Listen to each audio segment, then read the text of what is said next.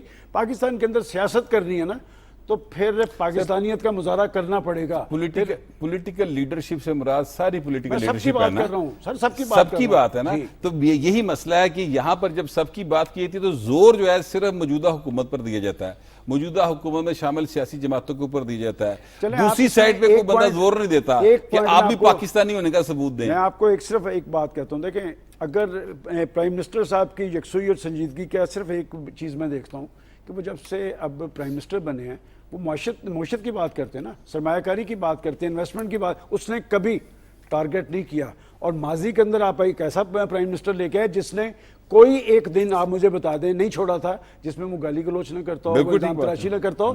دیکھیں حکومتیں یہ بات ہمیشہ درست ہے. حکومتیں لوزر ہوتی ہیں. یہ پرائم منسٹر اس نے ٹارگٹ کسی کو نہیں کیا ہے. وہ تو یہ کہتا ہے جی ہم نے آگے جانا ہے, وہ یہ کہتا ہے کہ جی ہم نے یہ کشکول توڑنا ہے. تو یہ سنجیدگی تو انہوں نے اختیار کی ہے, باقیوں کو بھی کرنی چاہیے. بالکل ٹھیک بات ہے سچوی صاحب.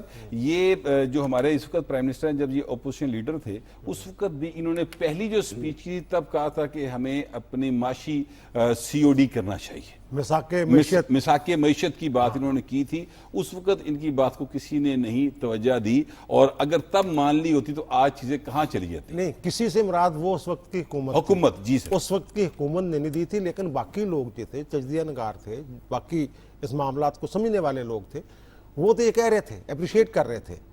اور یہ دوسری جو بات ہے, یہ جو معیشت کے لیے ہمارے وزیر اعظم صاحب ایک کہتے ہیں نا کہ جناب وہ گھوم رہے ہیں کبھی ادھر کبھی ادھر کبھی وہاں. اب ابوظہبی میں جو وہ گئے ہیں تو وہاں انہوں نے ترغیب بھی دی ہے, ان کو بتایا بھی ہے کہ پاکستان میں آئی ٹی جو وزارت ہے وہ ٹرانسفارم ہو چکی ہوئی ہے, ہم معیشت کے لیے پرعزم ہیں.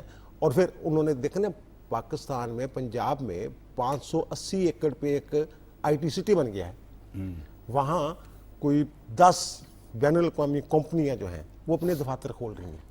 اور یہ جو وہاں گول میز کانفرنس ہو رہی ہے ایک دن کے لیے, وہ وزیر اعظم صاحب ہمارے گئے ہیں وہاں پہ, یہ بھی آئی ٹی کے لیے ہے, انفارمیشن ٹیکنالوجی کے لیے. اور انہوں نے پھر ان کو بتایا کہ ہمارے جناب جو نوجوان ہیں 15 سے 30 سال, یعنی ہماری جو آبادی ہے وہ 15 سے 30 سال والی ہے. اور جیسے سلمان غنی صاحب نے فرمایا کہ جناب کشکول توڑنے والی بات 2013 میں جو آئی ایم ایف کا آخری پروگرام تھا وہ مکمل ہو گیا تھا, مکمل ہو گیا تھا, کشکول توڑ دیا گیا تھا اس وقت. اور اسی طرح جب معیشت بہتر ہونا شروع ہوئی اور پھر سی پیک جو بھی باتیں آئیں, پھر کچھ قوتیں پڑیں بیچ میں, پتہ نہیں کون تھے کون نہیں تھے. سی پیک کی وجہ سے بڑا ایک مسئلہ بن گیا, ہمارے ہمسائے بڑی تکلیف میں آ گئے, کچھ اور طاقتیں تکلیف میں آ گئے. اور پھر جو انہوں نے ایٹمی پاور کی بات کی ہے 98 میں مئی میں, اس کے بعد ایک خدشہ تھا پابندیاں لیں, اس وقت بھی کشکول توڑ دیا گیا تھا. ایسی پلاننگ کی گئی تھی کہ ہمیں قرضوں کی آئی ایم ایف وغیرہ کے پاس جانے کی, ورلڈ بینک کے پاس جانے کی ضرورت نہیں تھی. اور جہاں تک یہ اکٹھی ہو کے چلنے والی بات ہے تو ایک طرف تو یہ ہیں جو حکومت میں بیٹھے ہوئے ہیں, بار بار کہہ رہے ہیں, یہ یوسف رضا گیلانی صاحب بھی اب قائم مکان صدر ہیں, انہوں نے بھی یہ بات کر دی, رانا ثناء اللہ صاحب تو بڑی دیر سے بات کر رہے ہیں اور مختلف ٹی وی چینلز پہ بیٹھ کے یہ بات کر رہے ہیں. لیکن دوسری طرف ایک تحریک ہے, تحریک تحفظ آئین پاکستان اس طرح کے نام کی, وہ چلانے کی کوشش کر رہے ہیں کچھ لوگ. اور وہ تحریک تحفظ جو آئین ہے, آئین تو یہ کہتا ہے کہ جناب آپ نے ہر ادارہ اپنی حدود میں رہ کے کام کرے, مقننہ اپنی حدود میں رہے, انتظامیہ اپنی حدود میں رہے, عدلیہ اپنی حدود میں رہے. اور جو تحریک کے پیچھے جو جیل میں بیٹھا ہوا ایک شخص ہے جس کے لیے وہ تحریک چلا رہے ہیں, وہ کہہ رہے ہیں کہ جناب میں نے سیاستدانوں کے ساتھ بات ہی نہیں کرنی. اور مولانا صاحب سے یہ ملنے گئے ہیں کل, ان کا ایک وفد گیا ہے, پہلے بھی ملے ہیں, اور مولانا صاحب نے جو میری اطلاع ہے شاید خبریں بھی چھپی ہیں اس حوالے سے کہ آپ آئے ہیں ویلکم ٹھیک ہے سر آنکھوں پہ, لیکن مسئلہ یہ ہے کہ اگر ہم یہاں تحریک کے حوالے سے کچھ معاملات طے کر لیتے ہیں تو اس بات کی کیا گارنٹی ہے کہ جس بندے کی, جس کو آپ اپنا قائد کہتے ہیں, لیڈر کہتے ہیں, جو بانی ہے آپ کی جماعت کا چیئرمین, تو وہ کچھ ایسا نہیں کرے گا کہ سارا کچھ ہی الٹم پلٹم ہو جائے. اور دوسری یہ بات جو اس وقت قیادت باہر ہے نا, جو تحریک چلانا چاہتے ہیں, ان کی یہ تحریک چلانے کی سخت نہیں ہے. وہ جوتے پہ نمبر لکھ کے اس کو چوم سکتے ہیں, لیکن کتنی اپیلیں ہوئی ہیں باہر نکلنے کی, فلاں طریق کو احتجاج کریں, جیل سے پیغام آ گیا, وہاں سے کتنے لوگ نکلے. ان کی جو کہنے چہرے سے جو نقاب تھے وہ شاید اتر رہے ہیں. اور دوسری بات یہ کہ جو میں قیادت کی بات کروں, جو باہر جو قیادت ان کی ہے, جو تحریک چلانا چاہتی ہے, اسد کیسر صاحب اور عمر ایوب صاحب جو گئے ہیں مولانا کے بعد, ان کے اور مولانا کے جو قد کاٹ ہے نا, اس میں بہت فرق ہے. یہ ہو نہیں سکتا کہ مولانا صاحب جو ہیں ان کی قیادت میں یہ تحریک جو ہے اس کو آگے لے کے جائے. سیچی صاحب آپ کی بات درست ہے, مگر میرے ذہن میں ایک سوال آ رہا ہے اور میں چاہتا ہوں کہ آپ لوگ جو ہیں اس پہ کمنٹ کریں. ویسے تو یہ تمام سیاسی جماعتوں کا پروفیسر صاحب حق ہے کہ وہ جس کے ساتھ چاہیں مل کر اپنا الائنس بنائیں, جب چاہیں الگ ہو جائیں. سر میں ایک بات بتا دوں, ایک بات آپ کی بات ٹھیک ہے, ہر بندہ احتجاج کر سکتا ہے, لیکن جو بات میں یہ لاہور لیکن جو بات میں کہنا چاہ رہا ہوں سر وہ ذرا پلیز سن لیں. میں بالکل ایک پولیٹیکل بات کرنا چاہ رہا ہوں, وہ یہ ہے کہ بڑا حوصلہ نہیں چاہیے.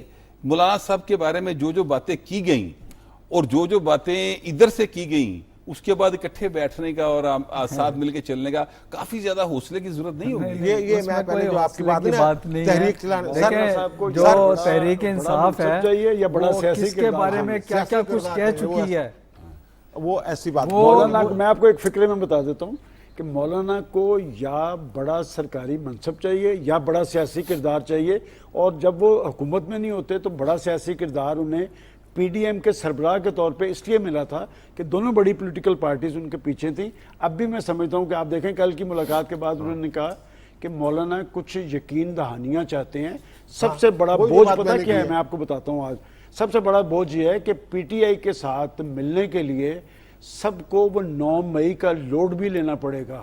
وہ جو 9 مئی کا لوڈ کوئی مذہبی جماعت لینے کے لیے تیار نہیں ہے, چونکہ مولانا صاحب تو ہر بات آئین کے تناظر میں کرتے ہیں, تو وہ آئین سے بالاتر کوئی بات نہیں چاہتے, وہ بڑا سیاسی کردار چاہتے ہیں. اچکزئی صاحب کی وہ مخالفت نہیں کر سکتے. جو ایک دیکھیں, جو محمود اچکزئی صاحب ہیں, محمود خان اچکزئی صاحب, ان میں بھی تھوڑی مایوسی مجھے نظر آ رہی ہے. سلمان غنی صاحب اس کی شاید تائید کریں کہ وہ بندے ہیں جو کہتے ہیں کہ ان کے ساتھ اسٹیبلشمنٹ کا کوئی کردار نہیں ہونا چاہیے, اور جو جیل میں بیٹھا ہوا شخص ہے وہ کہتے ہیں اسٹیبلشمنٹ کے بغیر جناب ان کے ساتھ میں کیا بات کروں, میری تو سیاست تباہ ہو جائے گی اگر میں ان کے ساتھ بیٹھ گیا. اور مولانا صاحب کی جو تحریک ہے انہی کے دور میں جو چلی تھی, جب پی ٹی اے کے دور میں چلی تھی, مولانا صاحب لانگ مارچ, وہ تحریک یہ تھی کہ جناب جو یہ 1 پیج کی بات کرتے تھے, کس طرح کی باتیں کرتے تھے, مولانا تو کہتے ہی یہ تھے. اور دوسری بات جو احتجاج والی بات کی ہے نا, وہ میں آپ کو بتا دوں لاہور ہائی کورٹ کے ایک ججمنٹ ہے. یہ اس ججمنٹ کو اس طرح ڈسکس ہی نہیں کیا گیا. اس وقت سلمان غنی صاحب بھی کچھ پابندیوں کے اندر جکڑے ہوئے تھے ٹی وی چینلز پہ, اور سارا کچھ جو بھی تھا 2014 کی میں بات کروں, جب یہ دھرنا لے کے چلے نا لاہور سے 2 پارٹیاں, تو اس سے پہلے ایک ماحول بنایا گیا, جو بھی تھا بہرحال پولیس کا مورال ڈاؤن کیا گیا, ثانیہ ماڈل ڈاؤن ہو گیا, ان سے ہتھیار لے لیے گئے. اب یعنی ان باتوں میں نہ جائیں آپ, میں آگے بات کرنے لگوں. جو اس وقت لاہور ہائی کورٹ میں کسی نے چیلنج کیا تھا لانگ مارچ اور ان کا دھرنا کہ نہیں جانا چاہیے, اس وقت خالد محمود صاحب جج تھے, انہوں نے اس پہ حکم امتناعی جاری کیا تھا. اور حکم امتناعی کیوں جاری کیا تھا, یہ والی رائٹ والی بات ہے, ہر بندے کا احتجاج حق ہے. ان کا احتجاج ہر بندے کا حق ہے, لیکن حکومت گرانے کے لیے جو کردار یا کوشش ہے وہ آئین کی وائلیشن ہے. یہ حکومت گرانے جا رہے ہیں, اعلان کرتے ہوئے جا رہے تھے وہ حکومت گرانے جا رہے ہیں. ظاہر ہے اس طرح کی تحریک جو ہے اس کی آئین بھی اجازت نہیں دیتا حکومت گرانے کی. ہاں اپنا آپ کے جو حقوق ہیں ان کے لیے. جی پروفیسر صاحب آپ اپنی بات ذرا پلیز کمپلیٹ کریں. جو کشکول کی بات کی ہے اور آئی ایم ایف سے جو قرضے ہیں, میرا خیال یہ تھوڑی سی اس میں ایک باریک لائن ہے. کشکول جو ہوتا ہے نا, وہ ہوتا ہے کہ آپ پاکستان کے حوالے سے جو ہماری جو وقار ہے اس کو تھوڑا نیچے لانا پڑتا ہے. اس کے اندر جو ہماری اس پہ آپ کمپرومائز کرتے ہیں. یہ جو آئی ایم ایف کے ساتھ جو معاہدہ ہوتا ہے, یہ ایک جس کو کہتے ہیں ایک معاشی اور اقتصادی حوالے سے بہت سارے ممالک یہ کر لیتے ہیں اور اس کو کشکول سے تشبیہ نہیں دینی چاہیے، اس لیے کہ آئی ایم ایف کے ساتھ تو معاہدہ ابھی آگے بھی ہوگا۔ کشکول سے مراد یہ ہے کہ پہلے جب ہم جاتے تھے تو سعودی عرب، یو اے ای، قطر، جہاں جہاں جاتے تھے تو اس سے ہمیں یہ ڈیمانڈ ہوتی تھی کہ ہمیں کچھ قرضہ دیں، امداد دیں۔ وہ قرضہ اور طریقے کا ہے جب ہم کسی ممالک سے ملکوں سے مانگتے ہیں، چاہے وہ دوست ہی ملک ہو۔ IMF سے لیکن آئی ایم ایف ایک ایسا ایک ادارہ بنایا ہوا ہے جس سے ہم قرض لے سکتے ہیں۔ اس کے ہم ممبر ہیں، وہ ڈیفرنٹ چیز ہے، وہ ڈیفرنٹ چیز ہے۔ اس کے لیے جو اب جو ہے وہ کہہ رہے ہیں کہ سرمایہ کاری ہو تو اس سے ہماری جب معیشت جب بہتر ہوگی تو پھر اس کا مطلب یہ ہے کہ ہم کشکول اب توڑ رہے ہیں۔ سر میں اپنا سوال جو ہے نا آپ سے ری فریز کر لیتا ہوں، جی مجھے ری فریز کرنے کی اجازت دے دیں۔ کیا آپ یہ سمجھتے ہیں کہ مولانا اور پی ٹی آئی ایک ٹرک کے اوپر جلد آپ کو سوار ہوتے دکھائی دیتے ہیں؟ یہ سوال جو ہے مشکل اس کا جواب دینا، اس لیے کہ جو اندر کی نیتیں ہیں یا جو حال ہے وہ تو نہیں کوئی بتا سکتا، لیکن فرق بہت ہے ان دونوں میں۔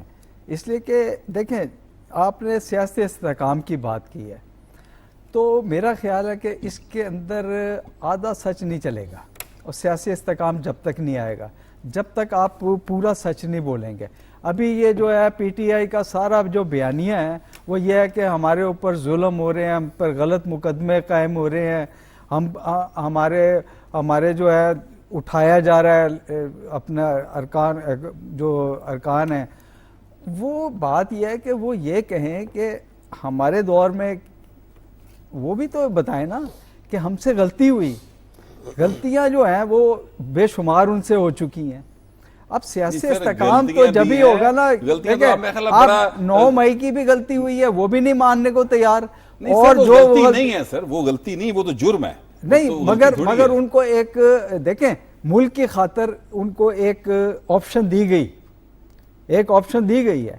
وہ جو آئی ایس پی آر کی پریس کانفرنس ہوئی تھی انہوں نے کہا تو غلطی مانیں، معافی مانگیں، ٹھیک ہے، وہ ایک آپشن تھی نا، اس لیے کہ ملک چلانا ہے نا۔ اگر آپ اس میں رکھنے ڈالتے رہیں گے تو میرا خیال ہے کہ وہ جو ایک ساؤتھ افریقہ بھی یا دوسرے ممالک میں ایک ٹروتھ کمیشن اور ریکانسیلیشن، یہ اس کے لیے ضروری ہے کہ وہ اپنی غلطیاں تسلیم کریں۔ انہوں نے بھی بہت ساری جس کو کہتے ہیں نا ظلم ڈھائے ہوئے ہیں، اور وہ کس کے اوپر ڈھائے ہوئے ہیں؟ وہ جو اب پارٹی جو برسر اقتدار ہے انہوں نے یہ کام نہیں کیے، نہیں انہوں نے کسی کو نہیں چھوڑا، پوری کی پوری اپوزیشن جو ہے ان کو انہوں نے اندر کر دیا تھا، انہوں نے ریاست کے خلاف یہ کام نہیں کیے جو یہ کر بیٹھے۔ اب ان کو واپس آنا پڑے گا اور بتانا پڑے گا کہ اگر ہم ملک کو چلانا چاہتے ہیں تو پھر اس کی جو ان کا جو بیانیہ ہے نا اس کو بدلنا پڑے گا اور اپنے کیے پہ معافی مانگنی پڑے گی۔ جنوبی افریقہ کی بات کر رہے ہیں نا، جنوبی افریقہ کے نیلسن منڈیلا صاحب نے کوئی 9 مئی نہیں کیا تھا، ہاں جی، اس نے وہاں کوئی کور کمانڈر، وہاں تو جو تعصب تھا نسلی تعصب، ہاں جی، وہ تو گورے حکومت کر رہے تھے، کالوں کو جو ہے وہ تیسرے درجے کے شہری بلکہ اس سے بھی کمتر حقوق تھے، اور پوری دنیا جو ہے وہ جنوبی افریقہ کے ساتھ کھڑی تھی، ان کی تحریک کے ساتھ، ان کی تحریک کے ساتھ، لیکن ان کو ابھی بھی آپشن دی گئی ہے، وہ جو ابھی بھی ان کو ان کے ساتھ اتنے رعایت کر رہے ہیں کہ بھائی آپ سیاسی استحکام سر میرا سوال وہ جو ریکنسیلیشن ہوئی تھی اس کو پاکستان کے ساتھ، اس کو پاکستان کے ساتھ، پاکستان کے حالات کے ساتھ نہیں جوڑا جا سکتا۔ اور دوسری بات جو ٹرک والی ہے مولانا کی، کہ آپ نے پوچھا کہ ٹرک پہ کھڑے ہوں گے، اور سلمان غنی صاحب بھی اس کا جواب دیں گے، جو کل کی ملاقات اور پچھلی 2 ملاقاتیں ہیں اس سے جو مجھے لگ رہا ہے کہ مولانا کی اور ان کی دال جو ہے وہ نہیں گلنی۔ اگر تحریک شروع بھی ہوتی ہے اس کی قیادت مولانا اپنے ہاتھ میں رکھیں گے، فیصلے کرنے کی جو کہہ لیں اختیار وہ اپنے ہاتھ میں رکھیں گے۔ وہ مشاورت والی بات تو ہوتی رہتی ہے نا، مشاورت باہمی مشاورت کے ساتھ معاملات کریں گے، اس میں جو کیا کہتے ہیں مدار المہام وہ مولانا صاحب ہوں گے، پھر بات بن سکتی ورنہ نہیں۔ میرا خیال ہے یہ بات نہیں بنے گی۔ آپ کا بڑا دلچسپ سوال ہے کہ آپ انہیں ایک ٹرک پر سوار دیکھتے ہیں، ہم لوگ جو تجزیہ نگار ہوتے ہیں نا، ہم کہتے ہیں ایسے بھی ہو سکتا ہے، ایسے نہیں ہو سکتا. میں بتاتا ہوں کیوں نہیں ہو سکتا. اس لیے کہ مولانا صاحب کا مسئلہ کیا ہے. مولانا صاحب کا مسئلہ تو الیکشن ہے نا، اس کی ساکھ ہے. وہ کہتے ہیں جی ہمیں ہروا دیا گیا ہے. انہیں ہرایا کس نے؟ پی ٹی آئی نے. بھائی مسئلہ تو آپ کا پی ٹی آئی کے ساتھ ہے، اور وہاں جو ان کا پاور بیس تھا پختونخوا میں، وہاں سے وہ فارغ ہو گئے، اور ان کے جو گورنر تھے سمدھی صاحب، انہیں بھی جانا پڑا. مولانا صاحب بہت ذہین سیاستدان ہیں. آپ ان کی ذرا سیاست کو سمجھیں. میں نے آپ کو پہلے بتایا نا کیا خوبصورتی تھی کہ پی ٹی آئی کی حکومت کے خلاف جب تحریک لانچ کی تو مولانا کو بڑا سیاسی کردار ملا. وہ تھے سربراہ پی ڈی ایم کے. پیپلز پارٹی بھی ساتھ تھی، مسلم لیگ نون بھی ساتھ تھی. اس وقت مولانا خان صاحب پہ اعتماد کرنے کے لیے تیار نہیں. اور پھر مجھے ویسے ترس آیا پچھلے دنوں جب میں نے انہیں کسی کویسچن نے، آپ جیسے صحافی نے سوال کر دیا کہ جناب آپ جس کو یہودی ایجنٹ کہتے تھے اب آپ ان سے معاملہ کریں گے، تو جواب میں ان کی بیچارگی دیکھنے والی تھی. انہوں نے کہا کہ آپ اسے ایک سیاسی بیان سمجھ لیں. انہوں نے بھی یو ٹرن لیا. مولانا یہ خبر چلی، صحافی نے سوال کیا یہ والا جو ہے کہ جناب آپ اس بیان، وہ سیاسی بیان تھا، مولانا نے اس پہ ایک 10 منٹ کا لیکچر دیا.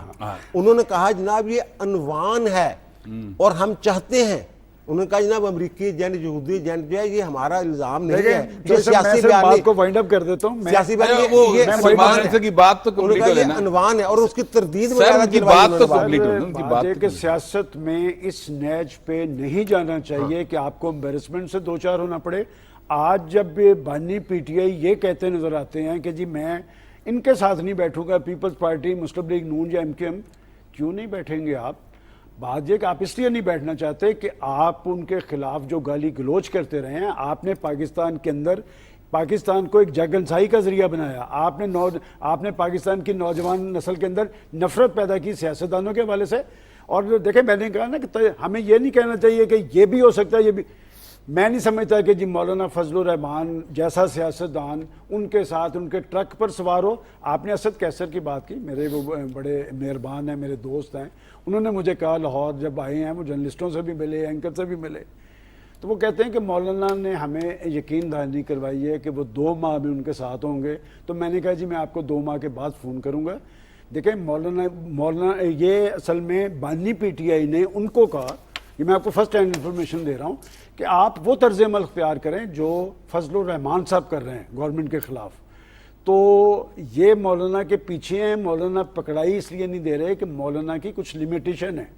وہ اپنے آپ کو دیکھیں، آج وہ پاکستان کی مقتدرہ کو بھی ٹارگٹ کرتے نظر آ رہے ہیں، لیکن وہ ایک حد سے آگے نہیں جائیں گے. اس لیے کہ پاکستان کی ریاست، پاکستان کا آئین، پاکستان کا قانون، یہ وہ پارٹیز ہیں جو ہمیشہ آئین کے دائرے کے اندر رہ کے کام کرتی رہی ہیں اور بوقت ضرورت ان کے ساتھ بھی کھڑی ہوئی ہیں. آپ بازی اٹھا کے دیکھیں پولیٹیکل فورس سیاسی طرز عمل اختیار کیا جاتا ہے، اس میں آپ ایک سیاسی سٹانس لیتے ہیں. آپ نے یہ ساری باتیں کی ہیں، میں کہتا ہوں یہ نہیں ہوگا. یہ نہیں ہوگا. اب دیکھیں نا ایک سچویشن یہ پہلے ہم نے ڈسکس کر لی ہے کہ کیا مولانا اور پی ٹی آئی ایک ٹرک پر ہوں گے. تینوں کا تقریباً ایک ہی خیال ہے کہ یہ نہیں ہوگا. ٹھیک ہے. اس کے بعد اب دوسری بات آ جاتی ہے کہ سیاسی مفاہمت جو ہے وہ ساری سیاسی جماعتوں کے درمیان جو ہے وہ ہو سکے گی کہ نہیں ہو سکے گی. تو سلمان غنی صاحب ایک پارٹی جو ہر جگہ کے اوپر یعنی 9 مئی کے واقعات کی ذمہ دار وہ ہے، اور اس طرح اور بہت سارے ہر سیاسی جماعت کے ساتھ انہوں نے اپنے دور میں ظلم ڈھائے ہوئے ہیں، ان کے ساتھ سیاسی مفاہمت کا آپ کو امکان دکھائی دیتا ہے؟ بڑا اچھا آپ کا کویسچن ہے، اور میں آپ کو مثال کے ساتھ ثابت کروں گا. یہ پیپلز پارٹی اور مسلم لیگ نون کے درمیان جو صورتحال تھی، جو تناؤ تھا، جو ٹکراؤ تھا، کہ نواز شریف صاحب نے ایک سٹانس لیا. نواز شریف صاحب نے جو ہی مصیبت آئی، مشکلات پڑی، مقدمات پڑے، کس کی طرف رجوع کیا؟ پولیٹیکل پارٹیز کی طرف، پیپلز پارٹی کی طرف. اور جب یہ جس 2014 کے دھرنے کی بات کرتے ہیں، میں آپ کو پورے یقین سے ایک بات بتاتا ہوں، وہ ایک پلان تھا. اور میرے نزدیک وہ صاحب بڑے سنجیدہ ہیں، میرے ٹیچر ہیں، وہ ایک پروگرام میں میرے ساتھ بیٹھے تھے. انہوں نے کہا کہ 14 اگست کو ان کی گورنمنٹ ختم ہو جائے گی. تو میں نے انہیں کہا کہ میں آپ کے بیانات کو ہمیشہ سنجیدگی سے لیتا ہوں، کیا آپ یہ بات دل سے کہہ رہے ہیں؟ تو انہوں نے کہا ہاں. میں نے کہا پھر میری بات بھی لکھ کے رکھ لیں، میں تو ایک چھوٹا سا جرنلسٹ ہوں، کہ یہ 14 اگست بھی ہوگا، اس سے اگلا 14 اگست بھی ہوگا، اس سے اگلا 14 اگست بھی ہوگا. اب پاکستان کی جمہوری ٹرین پٹڑی سے نہیں اترے گی. اور بات یہ کہ جو کچھ پاکستان کے اندر کیا گیا ہے نا. دیکھیں 9 مئی کے اثرات آپ کے خیال میں صرف ایک پارٹی پہ ہوئے ہیں, تو پھر پاکستان کی مجھے پولیٹیکل پارٹیز پہ ہوئے بتائیے, ہیں. پھر میں یہی سوال بھی میں کرتا کہتا ہوں نا, ہوں مجھے آپ بتائیے نے- پھر کس طریقے سے مفاہمت ہوگی, یہی تو میں پوچھ رہا ہوں. یہ دیکھیں جو مفاہمت جن کے درمیان ہونی تھی وہ ہو چکی ہے. وہ صاحب اپنے آپ کو آئین اور قانون سے ماورا سمجھتے ہیں, اور وہ ٹارگٹ کس کو کرتے ہیں. آپ دیکھیں نا یہاں پر فضل الرحمان کو اور ان کو تو کہہ رہے ہیں کہ جی ان کے ساتھ مفاہمت کریں, اور دنیا کو لیٹر لکھ رہے ہیں, اور کس کو ٹارگٹ کر رہے ہیں. دیکھیں بعض یہ ہم ایک ذمہ دار جرنلسٹ ہیں, آپ پاکستان کے ایک ایسے ادارے کی ساکھ پہ اثر انداز ہونا چاہتے ہیں جو دہشت گردی کے خلاف قربانیوں کی تاریخ رقم کر رہا ہے. آپ پاکستان کے سپہ سالار کو کنٹروورشل بنانا چاہتے ہیں, ایسے نہیں ہوگا. اور جو وہ چاہتے ہیں ماضی کے اندر وہ کیسے ہے. میں تو وہ شخص ہوں جنہوں نے تحریک انصاف کی افتتاحی پریس کانفرنس اٹینڈ کی ہوئی ہے. آپ کی تو ایک سیٹ تھی, اس کے بعد وہ سیٹیں 100 سے اوپر کیسے گئی ہیں وہ پورا پاکستان تو ظاہر ہے جانتا وہ تو پھر ساری لہٰذا ایک تاریخ ہے پاکستان بڑی کے اندر ہوئی. جسے سیاست کرنی ہوگی آئین تو اور پھر قانون کے تابع رہنی ہوگی, ان کے ساتھ سر پھر مجھے نہیں لگتا. آپ کا مطلب, آپ کی بات کا اگر میں یہ سمجھوں, پرویز بشیر صاحب آپ سے میں یہ سوال ایکچولی آپ کے سامنے رکھنا چاہ رہا ہوں کہ سلمان غنی صاحب کی بات کا مطلب پھر میں یہ سمجھوں کہ جس مفاہمت کی بات سارا میڈیا کر رہا ہے کہ سیاسی مفاہمت کریں اور مل کے بیٹھیں اور ایک پیج پر آ جائیں اور آگے لے کے چلے ملک کو, وہ اس شخصیت کے ہوتے ہوئے تو ممکن نہیں ہے. یہ بات ایسے ہی ہے. دیکھیں پہلی بات ابھی وہاں سے شروع کرتا ہوں میں, جو مولانا فضل الرحمان کے بارے میں ہو رہی ہے. مولانا فضل الرحمان کے بارے میں ابھی کہا گیا کہ بڑے ذہین سیاستدان ہیں, تو انہوں نے اپنی جو سیاست ہے وہ بھی برقرار رکھنی ہے اور اپنی ساکھ کو بہتر کرنا ہے. انہوں نے بڑا اچھا طریقہ استعمال کیا ہوا ہے. وہ میسیجز دیتے رہتے ہیں, جب ان کے قریب آتے ہیں تو ایک میسیج ہوتا ہے, وہ پاور کوریڈور میں رہنا چاہتے ہیں. اور جب وہ اب جو کل کا بیان اگر دیکھیں ان کا, تو اس میں ان کی طرف ان کا جھکاؤ مکمل طور پہ نہیں ہے, اور نہ وہ کوئی تحریک کی طرف جا رہے ہیں, نہ کوئی اس طرف اشارہ ہے. وہ یہ کہہ رہے ہیں کہ آپس میں رابطے رہنے چاہیے, خوش آمدید کہتے ہیں, خیر سگالی کا وفد تھا, وہ اس طرح کی گفتگو کر رہے ہیں. یہ ایک نارمل سی گفتگو ہے, یہ ان کی طرف جانے کا کوئی واضح اشارہ نہیں ہے. وہ کہہ رہے ہیں اچھا, مسائل پر تو کسی تو کو اختلاف دوسری نہیں. بات آپ نے کہی ہے حکومت کے حوالے سے کہ یہ آپ کہہ رہے ہیں کہ مفاہمت. دیکھیں رانا ثناء اللہ نے کل ایک بات کہی ہے کہ 5 سال کے لیے یہ حکومت آ گئی ہے اور یہ برقرار رہے گی, اور جو تحریک انصاف ہے اس نے بھی اس سسٹم کو, اس نظام کو قبول کر لیا ہے اور وہ اس سسٹم کا حصہ ہے. خیبر پختونخوا میں ان کی حکومت ہے, پنجاب میں اسمبلیوں میں وہ موجود ہیں, قومی اسمبلی میں موجود ہیں, سینٹ میں موجود ہیں. اس کے اندر اب معاملہ کیا ہے؟ اب معاملہ تو یہی ہے نا کہ اس کو جو سسٹم چل رہا ہے اس کے اندر ان کو قائل کرنا ہے کہ وہ بہت, دیکھیں احتجاج جو ہے وہ حق ہوتا ہے, اگر اس احتجاج سے بڑھ کے اگر رخنہ اندازی کریں گے جیسے انہوں نے سی پیک کو خراب کرنے کی کوشش کی تھی, تو پھر جو ہے ان کے ساتھ جو قانون آئین ہے اس کے ساتھ نپٹا جائے گا. لیکن ساتھ ساتھ اگر کوششیں بھی جاری رہیں تو کوئی حرج نہیں ہے. یہ اور اشارے آ رہے ہیں, جس طرح بھی بات ہوئی ہے کہ یوسف رضا گیلانی نے بھی کہا ہے, رانا ثناء اللہ بھی بار بار کہتے ہیں. پاکستان پیپلز پارٹی کا تو شروع سے ایک سر موقف ہے نا, وہ تو ہمیشہ کہتے ہیں کہ سب کو ساتھ لے کر چلیں, اور وہ ڈے فرسٹ سے آصف زرداری صاحب جو اب ظاہر صدر پاکستان ہے وہ تو یہ کہتے ہیں کہ کوئی ایک پارٹی جو ہے نا سارے مسائل کو حل نہیں کر سکتی, ہم سب کو مل کر پاکستان کے مسائل کا حل کرنا ہوگا. ظاہر ہے ایک پرنسپل سٹانس ہے. ہاں, مگر اس کے اندر جو یہ جو تحریک کا جو کرتے ہیں نا, یہ جو بات کرتے ہیں کہ تحریک چلائیں گے, اس کا مطلب یہ ہے کہ حکومت کو ہم الٹ دیں گے. ان کی عادت جو ہے, ان کا ایک بنا ہوا ہے تکیہ کلام کہ ان کے ذہن جو ہے ان کا بیانیہ یہ ہے کہ جی حکومت کو الٹ دیں گے. تو ایک بات چھوٹی سی میں آپ کو, نیا ایک سناریو بنے گا اگلے ہفتے میں. آپ دیکھیں کہ چودھری پرویز الہی صاحب رہا ہو گئے ہیں. جی وہ رہا, اور ایک روز پہلے حماد اظہر صاحب بھی اوپن ہوئے. یہ دراصل یہ جو جہاں پر پہنچ کے یہ پارٹی, دیکھیں پارٹیز کو ہم کبھی ہدف نہیں کرتے کہ یہ ڈیموکریسی کے ادارے ہیں. اصل میں آج جس نیٹ پہ وہ پہنچے نا، وہ جو ایک وکلا لیڈرشپ ان کے قریب آئی تھی جن کی سیاسی عمر پی ٹی آئی میں 2-3 سال تھی، اب پی ٹی آئی پہ ایک سیاسی غلبہ آئے گا، چونکہ پرویز الہی ان لوگوں میں شامل تھے جو روک رہے تھے انہیں کہ جناب اسمبلیاں نہ توڑیں، اپنی حکومتیں نہ گرائیں، اپنا طرز عمل تبدیل کریں، سیاسی یہ ریاستی اداروں سے الجھنے کی پالیسی ہمیں اس انجام پہ پہنچا دے گی۔ میں آپ کو آج بتا رہا ہوں کہ آپ ان کا دیکھیں گے 2-4 روز کے اندر بیان آئے گا کہ ہم اداروں کو ٹارگٹ کرنے کے خلاف ہیں۔ اب یہ غلبہ آئے گا پی ٹی آئی کے اندر، جو آپ جب مفاہمت کی بات کر رہے ہیں، یہ وہ مفاہمتی گروپ ہوگا، ڈاکٹر عارف الوی ہوگا، چودھری پرویز الہی ہوگا، حماد اظہر ہوگا، چونکہ اگر پاکستان میں سیاست کرنی ہے پھر سیاسی طرز عمل اختیار کرنا پڑے گا۔ اور پرویز الہی صاحب یاد کریں وہ پارٹی کے صدر بھی ہیں پی ٹی آئی کے، اور یہ جو پارٹی کا لیکن وہ جو صدر میں ہے آپ نا کو وہ ایک بس اور میرا خیال ہے ایسی صدر ہیں، نہیں واضح ایسے کہہ دیں لیکن ان ان سے سے گوہر صاحب جیسے صدر آپ نے ملے نہیں وہ بے شک صدر- گوہر تو نہیں، چلے، ایک انتخاب وہ تو جو بھی منتخب- آپ کہیں وہ وہ تو تو باقاعدہ ایک منتخب چیئرمین ہے نا، منتخب چیئرمین ہوئے ہیں۔ ہے۔ لیکن یہ ان سے تو کام تو نامزد- لیا جا سکتا ہے نا، ہاں جی، وہ مفاہمت کام کا لے سکتے ہیں، کام لیکن لیا جو جا کام سکتا لینا ہے، چاہے سیاسی تو- استحکام یہ کا کام لیا پرویز جا الہی صاحب سکتا ہے، باہر جن آئے لوگوں ہیں نے جب- کام لینا ہے اس سے کام لے سکتے ہیں۔ ٹھیک بات ہے۔ پرویز الہی صاحب باہر آئے ہیں نا، اس کے بعد ان کو خود نہیں سمجھ آ رہی، ان کے جو واٹس ایپ گروپ ہے نا ان میں جو میسیجنگ ہو گئے، لمبے لمبے مضامین لکھے جا رہے ہیں، ان میں وہ باتیں بھی ہیں جو سلمان غنی صاحب نے ابھی یہاں فرمائی ہیں۔ اس طرح ان کو خود سمجھ نہیں آ رہی کہ پرویز الہی اب کیا کرے گا ہمارے ساتھ، اس کو کہاں روکنا ہے، کہاں راستے بال کنٹرول کرے گا کرنا اور کیا ہے، کرے یعنی گا؟ وہ عجیب و غریب قسم کی وہاں کنورزیشن جو ہیں، گفتگویں، بحث جو ہے وہ ان کے گروپوں میں اپنے اندر یہ باتیں جو ہے یہ چل رہی ہیں، اور اس میں کچھ اور بھی باتیں ہیں جو جن پہ یقین نہیں کیا جا سکتا، لیکن ان کا جو کہہ لیں آپ خلاصہ وہی ہے جو سلمان غنی صاحب نے۔ نہیں سلمان غنی میرا صاحب خیال کے پاس تو ہر اندر کی ان خبر کا ہوتی آنا ہے جو ہے ہر وقت۔ وہ زیادہ ان کو اپریشیٹ نہیں کیا گیا پی ٹی آئی میں، اور کچھ ناخوشگوار باتیں بھی سامنے آئی ہیں، وہ خوش نہیں ہیں وہ اس بات سے۔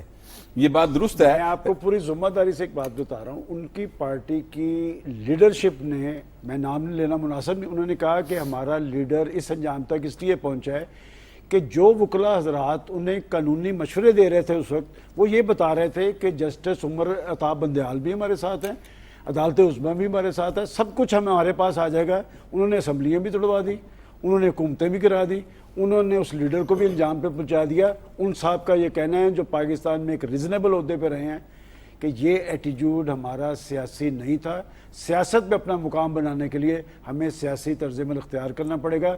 بالآخر بٹ صاحب سیاسی طرز عمل ہی پرویل کرتا ہے، سیاسی طرز عمل ہی پرویل کرے گا، اور پاکستان کے اندر سیاسی مفاہمت ہونا بہت زیادہ ضروری ہے۔ ہمارے اسٹوڈیوز کے اندر جو ہمارے پارٹیسپینٹس ہیں ان سب میں کم از کم اس بات پر اتفاق موجود ہے۔ اب سیاسی پارٹیز کے اوپر ہے کہ وہ آپس میں کس طرح سے مفاہمت کرتی ہیں اور ملک کو آگے لے کے چلتی ہیں، لیکن فی الحال پاکستان کی معیشت جو ہے وہ بہتری کی طرف جا رہی ہے، روٹی بھی سستی ہو گئی ہے اور سبزیاں بھی سستی ہو گئی ہیں۔ یہ الگ بات ہے کہ پاکستان کا میڈیا جو ہے وہ ان کو اس طریقے سے خبروں کو فلیش نہیں کرتا جس طرح سے جو منفی باتیں ہوتی ہیں ان کو فلیش کیا جاتا ہے۔ یہ ہمارا آج کا پروگرام تھا، اپنا فیڈ بیک ضرور دیجیے گا۔ اب آپ سے ملاقات ہوگی کل، اللہ نگہبان۔